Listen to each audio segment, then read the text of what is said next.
I'm at the Nigerian Institute of International Affairs, where the Ndi-Igbo Cultural Society of Nigeria is hosting the 18th Dr. Nnamdi Azikiwe Remembrance Day. His birthday was on the 16th of November, 110 years ago, and in honor of his impact as the first president of Nigeria, several dignitaries have turned up to talk about his impact and the state of affairs in Nigeria at the moment.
We all know about Dr. Azikiwe's political dexterity, his academic brilliance.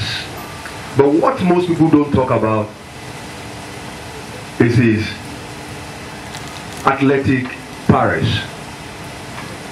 Late Dr. Azikiwe was an athlete par excellence, be it in tennis, soccer, boxing, swimming.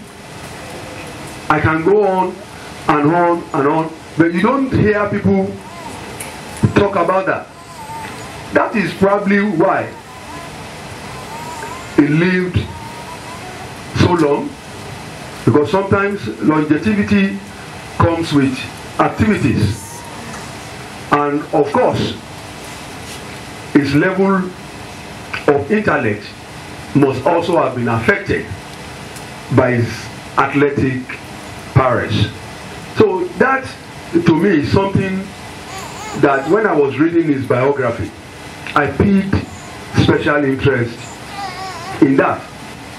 While I was in Ghana, I can attest to his contributions to the development of Ghana, because Dr. Azikiwe is also celebrated in Ghana. Lest we forget that he also spent, as a journalist, a portion of his life in Ghana during the struggle for self-rule in Africa. So, as a country, just as said by General Gowan, there is need to have a proper research done about Dr. Nnamdi Azikiwe. That outcome will now be committed to Nigerians who are living and those Nigerians who are yet unborn. People like him must always be celebrated. People like him must always be appreciated, because they sacrifice their conveniences, comfort,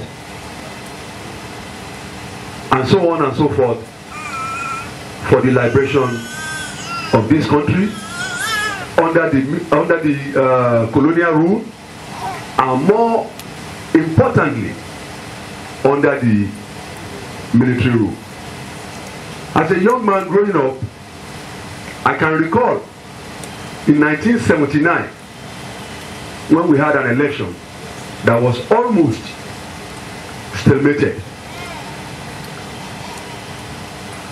Dr. Nnamdi Azikiwe, rather than play politics of self, decided to stand for Nigeria and ensure that the election was not stalemated, that despite the narrow majority scored by the winner of the election, that putting Nigeria first was the right thing to do. In 1944, Dr. Nnamdi Azikiwe formed a political party called National Council of Nigeria and Cameroons, NCNC. This party was an active political actor, as attested to by General Gowon here, in the Nigerian political space between 1944 and 1966. The NCNC, which was formed by Dr. Azikiwe in 1944, had yet another great nationalist, also mentioned by His Excellency Obanikoro, Herbert Macaulay, as its first president, while Azikiwe was its first secretary.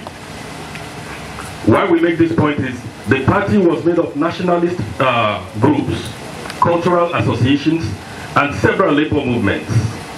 This underscored a concerted effort on the part of Dr. Azikiwe to create a truly nationalist party at a time when his peers couldn't care less in their attempts to create regional parties.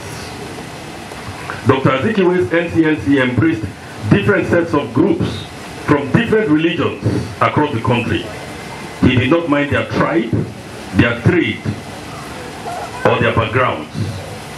It is also on record, and this is important, that Dr. Azikiwe's NCNC opposed a call to include the right to secede during a national conference in 1954. On the grounds that Nigeria was not a league of first nations and that it would be ruinous to include such a right to secede in our body of laws. Dr. Azikiwe's position on this issue rings true even today, as it did in 1954 for us as a people of common destiny. The many challenges we face today are a reflection of the fact that many of our politicians have forgotten the lofty ideals and standards set by our heroes, past and indeed present, as represented by General Gowon here. And we need to return to these values and ideals.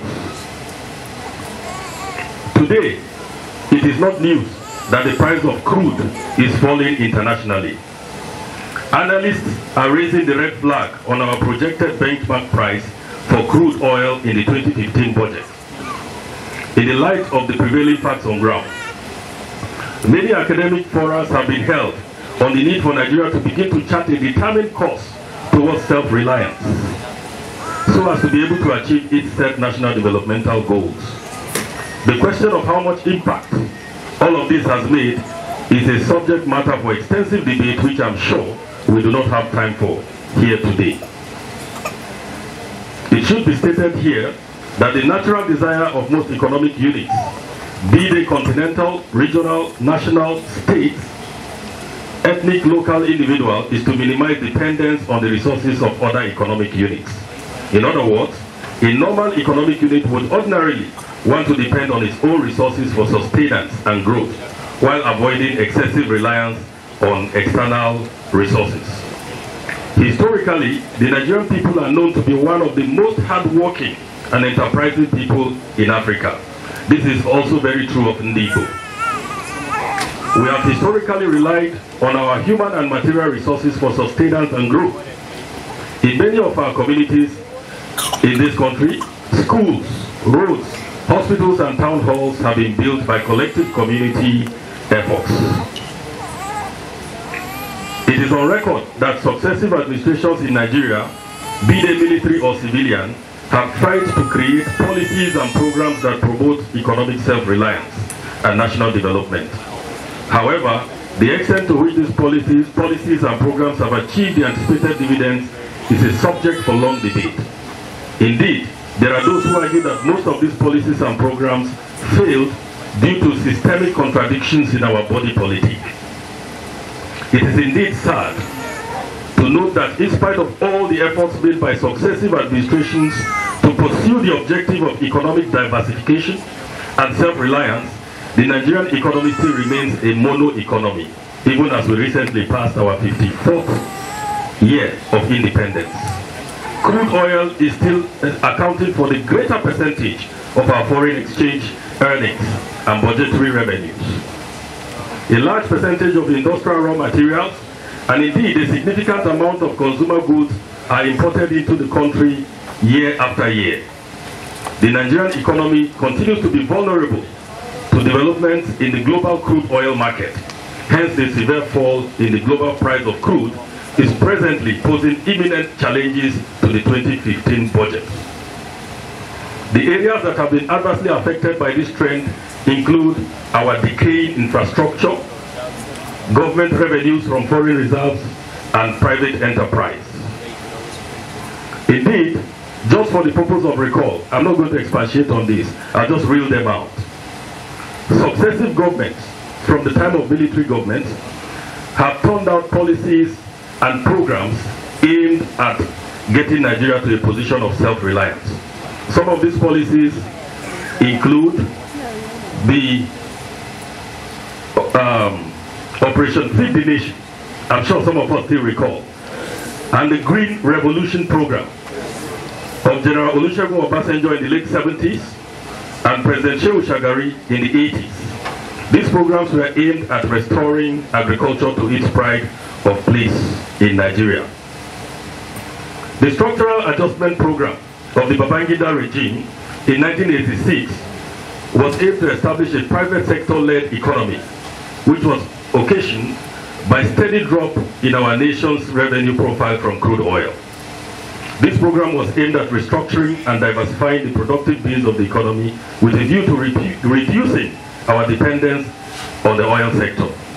All of these have actually yielded little or no results. Finally, having said that, I want to emphasize that government at state and local government levels must stop paying lip service to the challenge of development and self-reliance. They must put their money where their mouth is by genuinely committing to efforts aimed at achieving economic self-reliance to complement what the federal government is doing. This indeed will benefit all Nigerians and lead to a greater nation for all of us to be proud of. I thank you for listening. God bless Nigeria. Okay. Could you please say a few words about Nnamdi Azikiwe, as you know? The Right Honorable Nnamdi Azikiwe is a legend. Detribalized Nigeria, a socialist per se, and an order of mankind. Wasn't selfish. He was like Jesus to an extent, a man for others. Do you see any of our leaders today following his footsteps?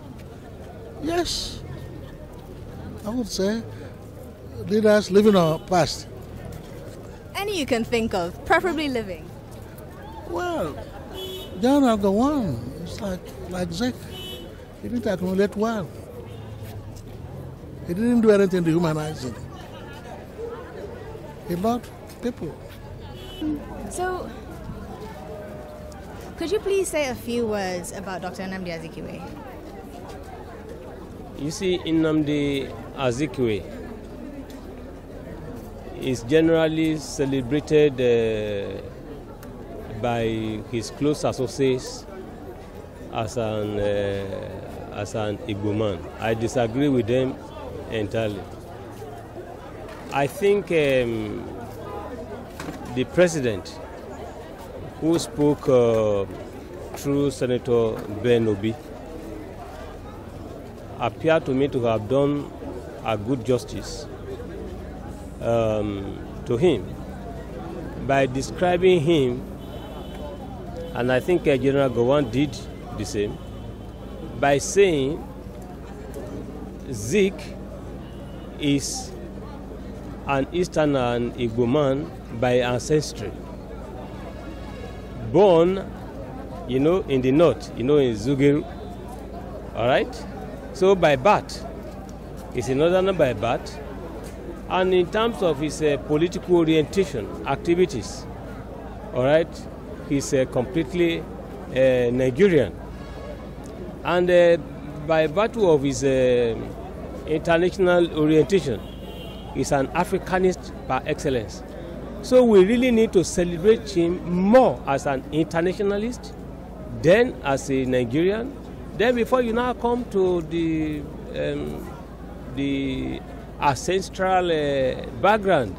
At the end of the day, Nigeria has a number of citizens that ought to be celebrated internationally, worldwide, but we do not always talk about them. We try to give them regional colors. It shouldn't be. That's the first thing. Zik has a multidimensional personality. I think it was the former High Commissioner to Ghana, Musiliu Banikoro, who told us about his athletic personality, a sportsman. We don't talk about that. He plays tennis, he's a footballer, he's a runner, and now, if he was able to grow old and very active until the dying times, it's simply because his physiological disposition was quite good as a result of his sportive activities.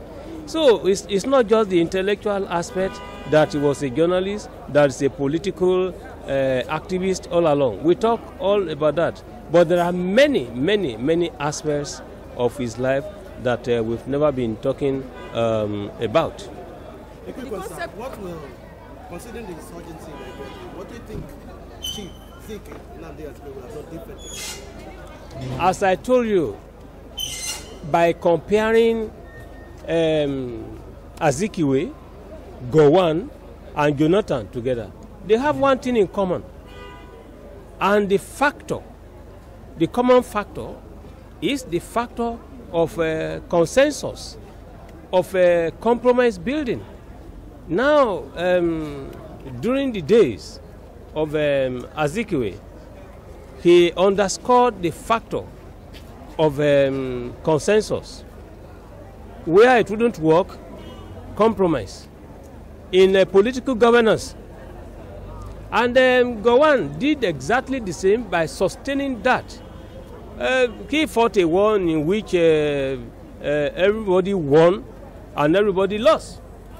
Or where there is no victor and there is no vanquished. But who would deny the fact that there was a war? There was a war.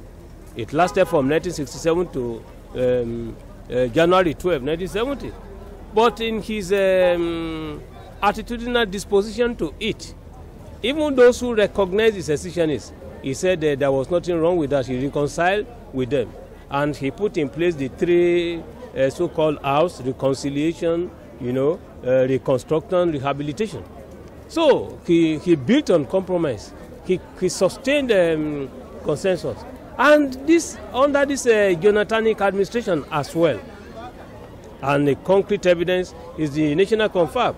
He told them, please, he would like that you work, you discuss on the basis of consensus. He emphasized consensus. And where consensus wouldn't work, okay, have qualified majority. You will discuss, you will remember that when the National Confab started, there was much debate as to whether it would be 75 or 70. So when you look at it, consensus is the issue. So the question is, what will Zik have done in this type of situation? He will have ensured that consensus building is focused upon. And where you see many people are always in a haste when there is a problem. They thought that when there's a problem, we must hastily find solution. It doesn't always work that way. consensus building, compromise building is not simple. You need to reconcile conflicting interests. All right? So in this case, under normal circumstances, if Nnamdi Azikiwe were to be alive before the deterioration of the problem, he would have emphasized consensus building. And where consensus building would have failed, he will offer compromises, all right? Because here, what I lose, you gain. What you gain, I lose. So we must come to table and then find common interests supported. And where compromises will not do, it is not very likely that we have opted for war as a final situation. We will have been pushing for dialogue in the belief that with patience and perseverance, one overcomes all. Would you please say some words about Dr. Nnamdi Azikiwe? A great leader, a man who believed in politics of compromise, a man who believed in the unity of the country, a man who also contributed to women's emancipation, a man who believed that if you must be in politics, it must be service-oriented, a man who thinks that you don't have to be in politics because you want to accumulate primitive wealth. It is that man that we have come here to celebrate today. And the lesson we draw from it is that for those who are in politics, they must see politics as something that has to do with service. Not that you have to be in politics because you want to steal state wealth or you want to elevate your economy. So the core word there is that first, Nigerians, particularly politicians, must strive to ensure that the country is much more united. Nigerians must do away with violence. Nigerians must find a way to come into compromise where there are disagreements.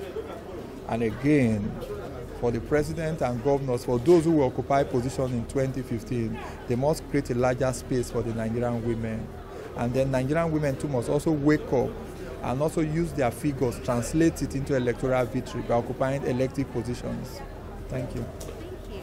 And then in light of that, and in light of how the current government is handling the Boko Haram kidnapping of the Chibok girls and the insurgency in general, can you project how you think that Nnamdi Azikiwe might have handled it differently if he were president in these times? In politics, there are contending groups in politics.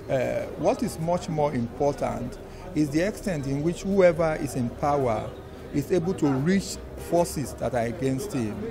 But again, the forces that are against you must be identified. Once they are identified, then you'll be able to come into negotiations with them and then agree on certain things. And if we have a faceless group, I doubt if Nnamdi Azikiwe was to leave at this moment, I doubt whether he will have done more than what President Goodluck Jonathan is currently doing. I think to a greater extent, President Goodluck Jonathan is on top of it, and we expect to see a state that will be stable in the next few days, in the next few weeks.